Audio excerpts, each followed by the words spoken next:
A man walks through shadows, not running from danger, running toward a truth that terrifies him more than any enemy ever could. What if I told you that everything you've been taught about reaching heaven might be missing the most crucial piece? What if your entire life of devotion, sacrifice, and effort was building toward something, but you never quite understood what it was? Tonight, we're uncovering a conversation that happened under the cover of darkness. A conversation so explosive, so life-altering, that it's been whispered about for 2,000 years. This isn't just ancient history. This is a secret that could change your eternity. And if you've ever felt like you're doing everything right but still searching for something more, this moment was meant for you. Stay with me, because what you're about to discover doesn't just challenge what you think you know. It has the power to completely transform it. Before we dive in, drop a comment and let us know where you're watching from. We'd love to hear from you. If you're drawn to stories that shake you awake and open your eyes to deeper truths, smash that like button, hit subscribe, turn on the notification bell, and share this with someone who needs to hear it. Trust me, you'll want to come back to this one. Picture this: Jerusalem. The city is draped in darkness, the kind of darkness that swallows sound and makes every footstep feel louder than it should. The marketplace is empty. The temple courts are silent. Most people are asleep, dreaming their ordinary dreams. But one man is wide awake. His heart pounds as he moves through the narrow streets, his expensive robes brushing against the stone walls. He's not being chased. He's not in danger. But he's hiding nonetheless. Hiding from the questions. Hiding from the judgment. Hiding from what people might think if they saw him here at this hour seeking out that teacher. His name is Nicodemus. And he's not just anyone. He's a Pharisee. A member of the ruling council. The Sanhedrin. When people have questions about the law, about righteousness, about how to live a life that pleases the Almighty, they come to him. He's memorized the sacred texts. He fasts. He prays. He gives. He teaches others the path to righteousness. On paper, his life is perfect. Exemplary even. But here's what no one sees. Every single night, when the prayers end and the rituals are completed and everyone goes home satisfied with their devotion, Nicodemus lies awake, staring at the ceiling, feeling a void that gnaws at him from the inside out. He's done everything right, checked every box, followed every rule, exceeded every expectation. So why does it feel like he's still missing something?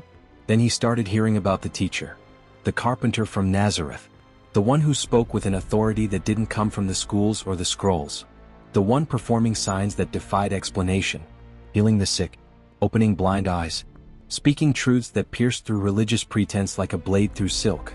And something about this teacher unsettled Nicodemus in a way he couldn't shake. Not because he was afraid of him, but because he recognized something. A depth, a knowing, a truth that his decades of study had somehow never quite touched. So tonight, Nicodemus is taking the biggest risk of his life. Not a physical risk, a heart risk. The kind that could unravel everything he's built his identity on. He's going to ask the question that's been burning in his chest.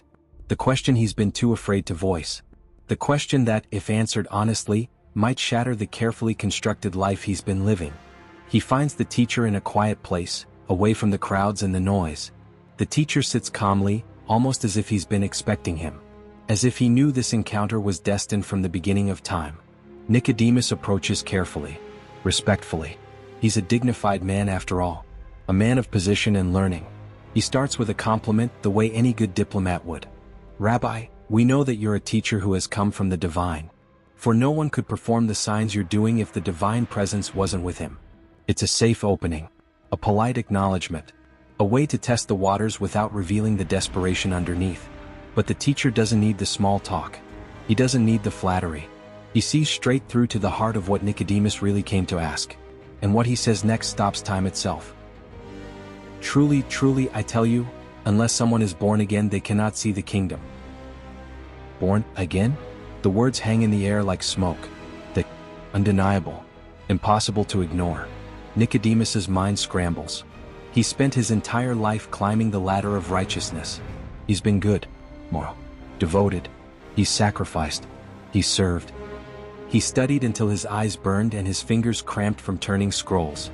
And now he's being told that none of it is enough? That he has to start over? That he has to be born again?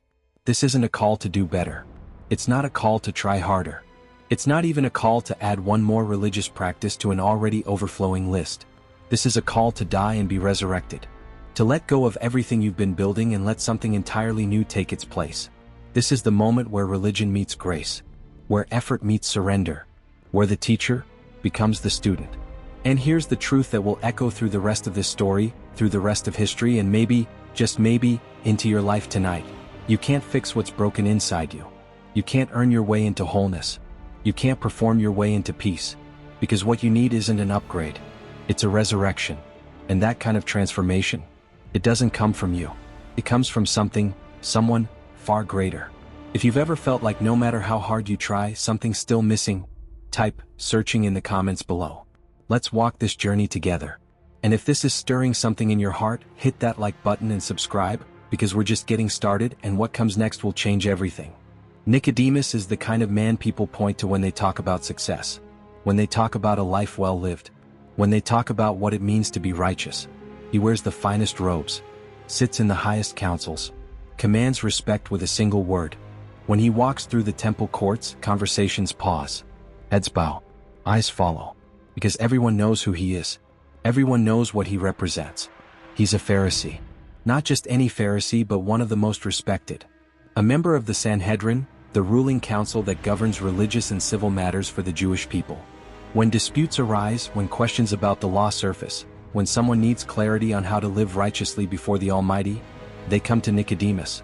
He's memorized vast portions of the Torah. He can recite the prophets from memory. He knows the intricate details of every ritual, every feast, every commandment. He fasts twice a week. He gives generously to the poor. He prays at the designated times with precision and devotion. His life is a masterclass in religious excellence. But here's what nobody sees. Here's what he hides behind the expensive robes and the dignified posture and the carefully chosen words. Every single night, when the prayers end and the scrolls are rolled up and the candles burn down to nothing, Nicodemus lies awake, staring into the darkness, feeling a void so deep, so persistent, that no amount of devotion seems able to fill it. He's done everything right. He's followed every rule. He's exceeded every expectation. His colleagues admire him. His students respect him.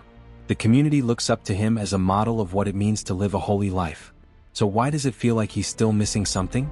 Why does his heart still ache with a hunger that ritual can't satisfy? Why does he feel like he's been climbing a ladder his entire life, only to realize he's not sure where it's leading? The truth is, Nicodemus is exhausted. Not physically, spiritually. He's tired of performing, tired of measuring, tired of wondering if he's done enough, tired of the nagging suspicion that maybe, just maybe, all his effort has been aimed at something he doesn't fully understand. And then he started hearing about the teacher. At first it was just whispers, rumors floating through the marketplace, stories that seemed too extraordinary to be true. A carpenter from Nazareth, of all places, performing signs that defied explanation, healing people who'd been sick for years, restoring sight to the blind, speaking with an authority that didn't come from the rabbinic schools or the prestigious academies. Nicodemus dismissed it at first. He'd heard about so-called miracle workers before, charlatans, con artists, people exploiting the desperate and the gullible. But then the reports kept coming. And they weren't from fools or fanatics. They were from credible witnesses, people whose testimony couldn't be easily brushed aside. So Nicodemus started paying attention. He heard about the way this teacher spoke, how he cut through religious pretense with a clarity that was both beautiful and terrifying, how he challenged the religious leaders not with arrogance, but with truth that exposed the hollowness of their traditions, how he drew crowds not with polished rhetoric, but with words that seemed to touch something deep in the human soul. And the more Nicodemus heard, the more unsettled he became, because something about this teacher resonated with the ache inside him. Something about the way he spoke about the kingdom, about the heart of the Father, about life and truth and transformation. It was different. It was deeper. It was the thing Nicodemus had been searching for his entire life without even knowing how to name it. But here's the problem. Nicodemus can't just walk up to this teacher in broad daylight. Not without consequences.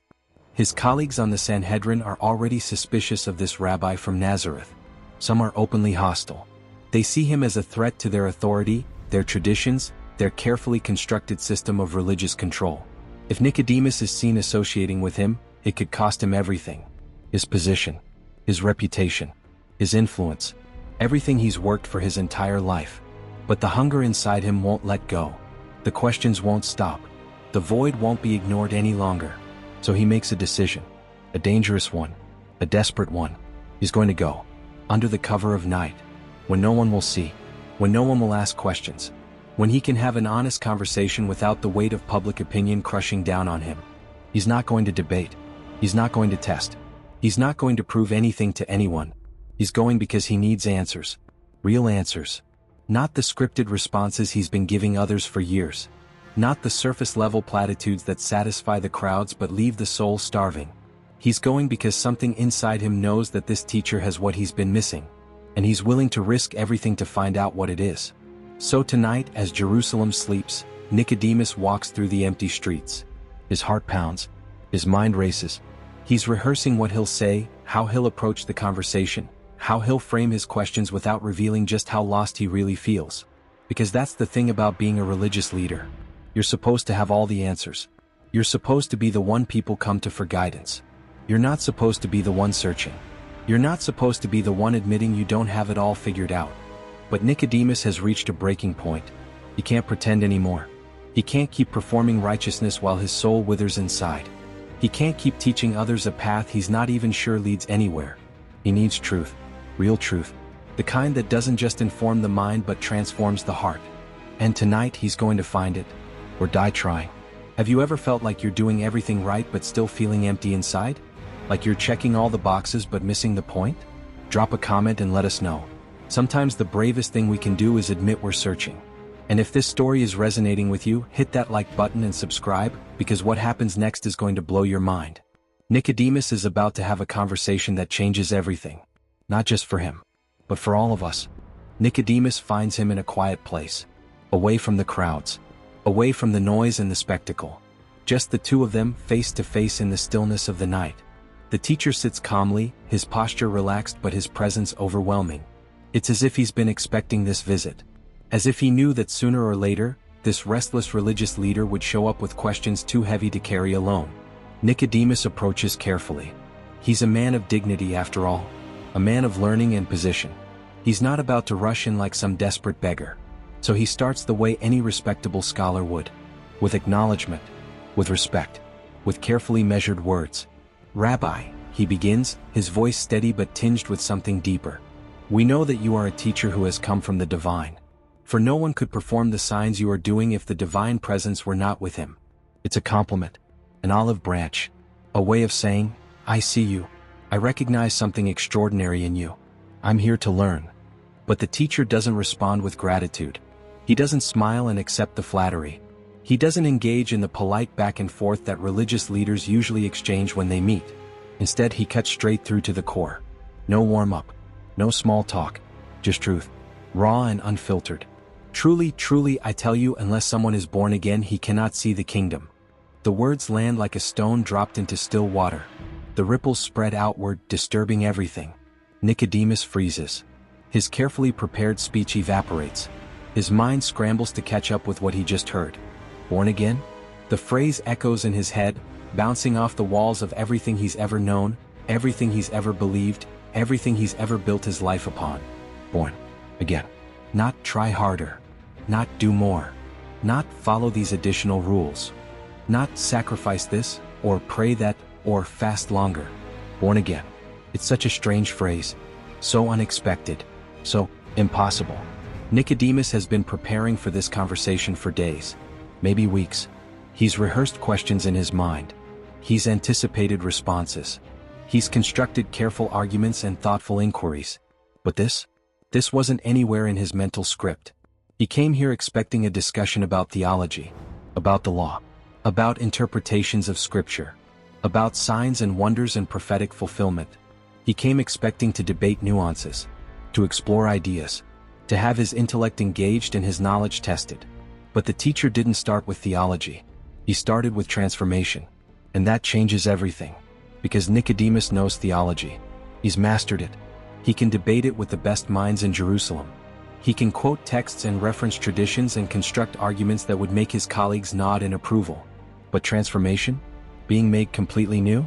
Starting over from the very beginning? That's not something you can study your way into. That's not something you can earn through careful devotion. That's not something you can add to your resume of religious accomplishments. The teacher's words have exposed something Nicodemus has been hiding from himself. Something he's been too afraid to admit even in his most private moments. All his life he's been trying to fix himself, to improve himself, to refine himself into someone worthy of the kingdom. He's been treating his spiritual life like a construction project, laying brick after brick of good deeds, building higher and higher, hoping that eventually he'll reach the threshold, that eventually he'll be good enough, holy enough, righteous enough. But the teacher isn't talking about building higher. He's talking about tearing it all down and starting completely fresh, born again, not renovated, not upgraded, not improved, reborn. The implications are staggering. If what the teacher is saying is true, then everything Nicodemus has been doing, all the fasting, all the prayers, all the rituals, all the sacrifices, all the careful adherence to every law and tradition, all of it has been aimed at the wrong target. He's been trying to climb into the kingdom when he should have been asking to be born into it. And you can't birth yourself. That's the terrifying beauty of it. That's the truth that's currently unraveling every assumption Nicodemus has ever held. Birth isn't something you do. It's something that happens to you. Birth isn't an achievement. It's a gift. Birth isn't the result of effort. It's the beginning of life. Nicodemus stands there, his mouth slightly open, his mind racing through decades of teaching and tradition, searching for some framework to understand what he's just heard. But there is no framework. This is entirely new territory. The teacher watches him, waits, doesn't rush to fill the silence, doesn't soften the blow with comforting words or gentle explanations. He's letting the truth settle, letting it do its work, letting it crack open the hard shell of religious performance that's been keeping Nicodemus from the very thing he's been seeking. Around them the night is still. Jerusalem sleeps, unaware that in this quiet moment, a revolution is happening. Not a political revolution, not a social revolution, a revolution of the heart. Because what the teacher is offering Nicodemus isn't a new set of rules. It's a new life, not an improvement on the old one, not version 2.0 of his current existence. Something completely other. Something that can only be described as a second birth. And Nicodemus, for all his knowledge and all his study and all his religious excellence, has no idea what to do with that. He spent his entire life being the expert, being the one with answers, being the one people come to when they're confused or lost or searching. But now he's the one who's confused. He's the one who's lost. He's the one who's searching. And the truth he's just encountered isn't the kind you can intellectually grasp and file away in your mental library of religious knowledge. It's the kind that demands a response, a choice, a surrender. The kind that asks not, "Do you understand?" but, "Will you receive?" Nicodemus opens his mouth to speak, but the words stick in his throat. Because what do you say when everything you thought you knew has just been called into question? What do you ask when the answer you've been given raises 1,000 more questions? The teacher sits quietly, patiently, as if he has all the time in the world. As if he knows that this moment, this encounter, will ripple through history long after both of them are gone. And Nicodemus realizes something profound. He didn't come here to get answers. He came here to be undone. Have you ever had a moment where everything you thought you knew got flipped upside down? Where you realized you'd been asking the wrong questions your whole life? Let us know in the comments. And if this conversation is gripping you, hit that like button and subscribe, because Nicodemus is about to ask the question we've all asked at some point. And the answer? It's going to open up a mystery deeper than anything he could have imagined. Nicodemus finally finds his voice. But when he speaks, the confusion is unmistakable. The frustration barely concealed. How can someone be born when they are old? He asks, his tone caught between genuine curiosity and intellectual protest. Can they enter their mother's womb a second time and be born? It's a reasonable question. Logical even, because Nicodemus is thinking the only way he knows how to think. Physically, literally, in terms of what he can see and touch and measure. He's a scholar, a man of facts, a man who deals in observable reality and concrete laws. So when the teacher talks about birth, Nicodemus's mind immediately goes to the only birth he understands. Physical birth. The kind that happens in the natural world according to natural processes. But that's the problem. That's exactly what the teacher is trying to break through. The teacher leans forward, his expression patient but piercing. He's about to explain something that will challenge everything Nicodemus has ever relied on. Every system of control. Every method of measurement. Every way he's tried to manage his spiritual life. Truly, truly, I tell you, unless someone is born of water and the Spirit, he cannot enter the kingdom. That which is born of the flesh is flesh, and that which is born of the Spirit is spirit. There it is, the distinction. The line drawn in the sand. Flesh and spirit. Two completely different realms. Two completely different types of life. And here's what makes this so revolutionary, so disorienting for Nicodemus. He's been living his entire life in the realm of flesh.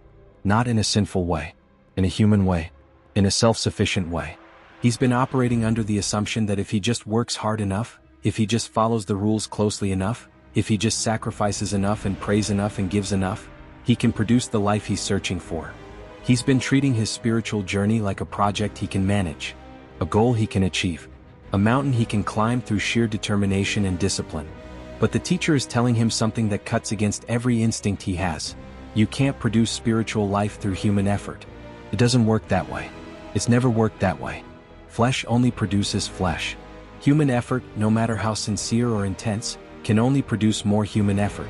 You can pile up religious activities until they reach the sky, and all you'll have is a very tall pile of religious activities. But life? Real life? The kind of life that sees and enters the kingdom? That comes from somewhere else entirely. From someone else entirely. It comes from the Spirit. Nicodemus sits with this, trying to wrap his mind around it. But it's like trying to grab smoke. The harder he grasps, the more it slips through his fingers. So the teacher gives him something to hold on to. An image. A picture drawn from the world around them. Do not marvel that I said to you, you must be born again. The wind blows where it wishes and you hear its sound, but you do not know where it comes from or where it goes. So it is with everyone who is born of the Spirit. The wind. It is brilliant really, because everyone knows the wind. Everyone has felt it. Everyone has seen its effects, but no one controls it. No one manufactures it. No one can predict with certainty where it will blow or how strong it will be or when it will come or when it will stop. You can't see the wind itself. You only see what it does. The way it bends the trees. The way it scatters the leaves. The way it cools your skin on a hot day or chills you to the bone on a cold one. The wind is powerful, real, undeniable, but it's also mysterious, uncontrollable, beyond human manipulation. And that's exactly what spiritual birth is like. It's not something you can manufacture in a laboratory of religious discipline. It's not something you can produce by following a precise formula. It's not something you can earn by accumulating enough good deeds. It's something that happens to you. Something that moves in you. Something that comes from beyond you. The Spirit moves where the Spirit wishes. And when the Spirit moves, things change. Lives transform. Dead hearts come alive. Blind eyes see. Deaf ears hear. But you can't control it. You can't schedule it. You can't manipulate it or manage it or make it happen on your terms. All you can do is receive it. This is the mystery Nicodemus is being invited into. Not a mystery in the sense of something confusing or unknowable, but a mystery in the sense of something so profound, so divine, that it transcends human understanding and human control.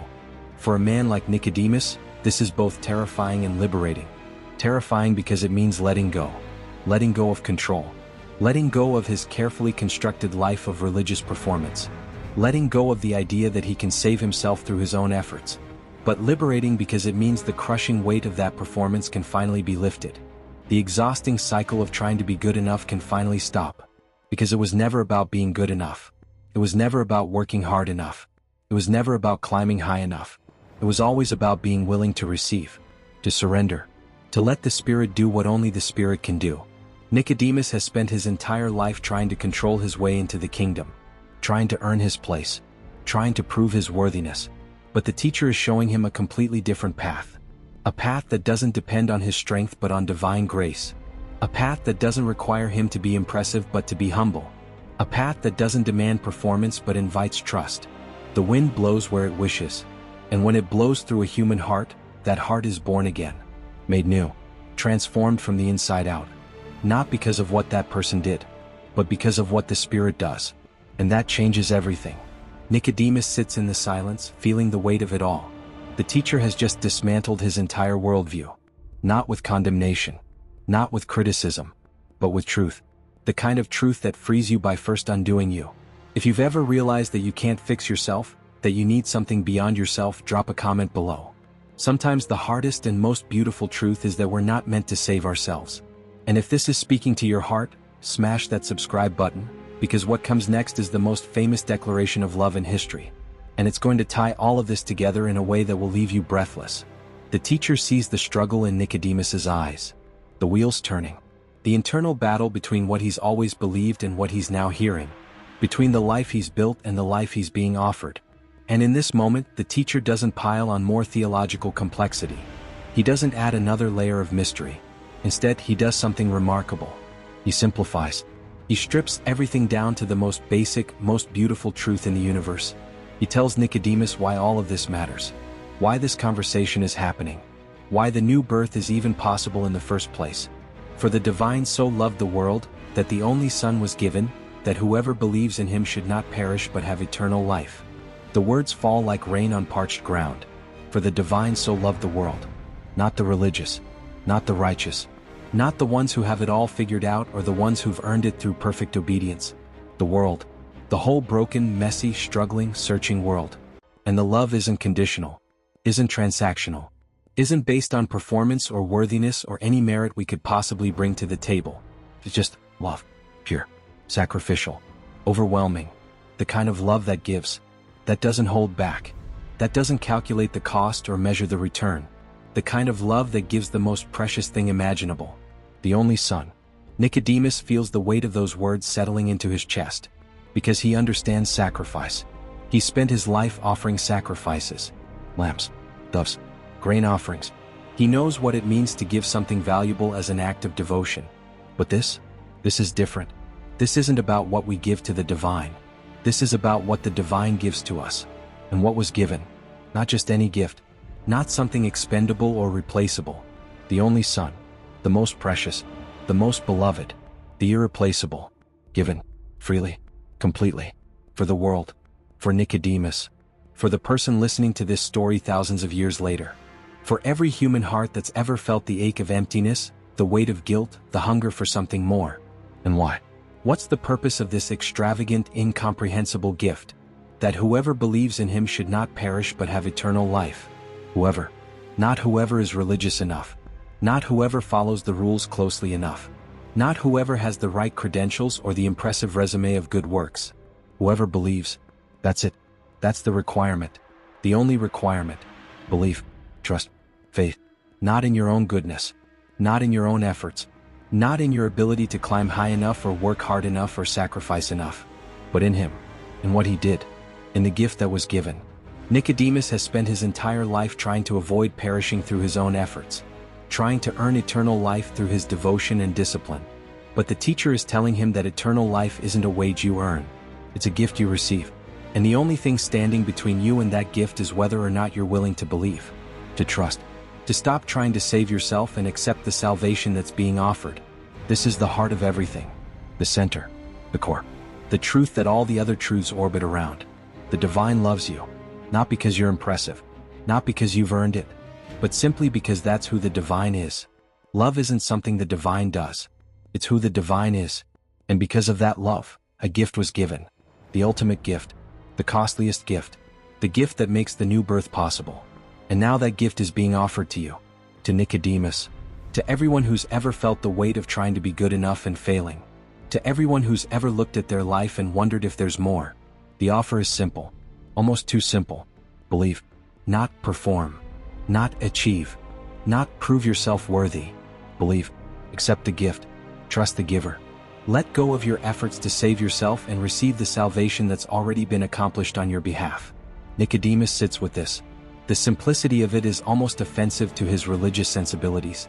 He's been trained to think that anything worthwhile requires effort. That anything valuable requires sacrifice. That salvation, of all things, must require the ultimate display of human devotion. But the teacher is telling him the opposite. Salvation isn't about what you bring. It's about what you receive. It's not about your love for the divine. It's about the divine's love for you. It's not about your sacrifice. It's about the sacrifice that was already made. All you have to do is believe. And believing doesn't mean intellectual agreement. It doesn't mean checking a box on a theological survey. It means trusting, surrendering, opening your empty hands and receiving what's being offered. It means admitting that you can't save yourself, that you need a savior, that the new birth you're longing for can only come from the Spirit, and the Spirit moves in response to faith, not works. This is the invitation, not just to Nicodemus, but to all of us. Stop trying to earn what's freely given. Stop climbing when you're invited to be carried. Stop performing when you're invited to rest. Believe, receive, be born again, not because you're worthy, but because you're loved. Not because you've done enough, but because enough has already been done for you. The conversation is winding down, but the impact is just beginning. Nicodemus came looking for answers. He found something far better. He found an invitation. An invitation to stop striving and start trusting. To let go of the burden of self-salvation and embrace the gift of grace. The teacher has given him everything he needs. Not a new religious system. Not a longer list of rules. But a truth so simple and so profound that it has the power to transform everything. The divine loves the world. Loved it enough to give the most precious gift imaginable. And that gift is available to anyone willing to believe. The question now isn't whether the gift is real. The question is whether Nicodemus, whether any of us, will receive it. History doesn't tell us exactly what Nicodemus did that night. Whether he walked away confused or convinced. Whether he left with more questions or with faith taking root in his heart. But we know this. Later, when everyone else was afraid, when the religious leaders were plotting and the crowds were hostile, Nicodemus showed up. He defended the teacher publicly. He helped prepare his body for burial after the crucifixion. Something changed in him. Something was born in him. The wind of the Spirit blew through his heart that night. And nothing was ever the same. And that same wind is still blowing, still moving, still offering the same invitation to everyone who hears this story. To stop earning and start believing. To let go of your efforts and embrace the gift. To be born again not through your strength but through the Spirit. If you're ready to step into this new life, to stop relying on your own efforts and trust in what was done for you, type "new life" in the comments below. Declare it. Claim it. Let this be the moment everything changes. And if this story has stirred something in your heart, hit that like button, subscribe, and share this with someone who needs to hear it. Because this isn't just Nicodemus' story, it's ours. And the invitation is still open. The gift is still being offered. All we have to do is believe.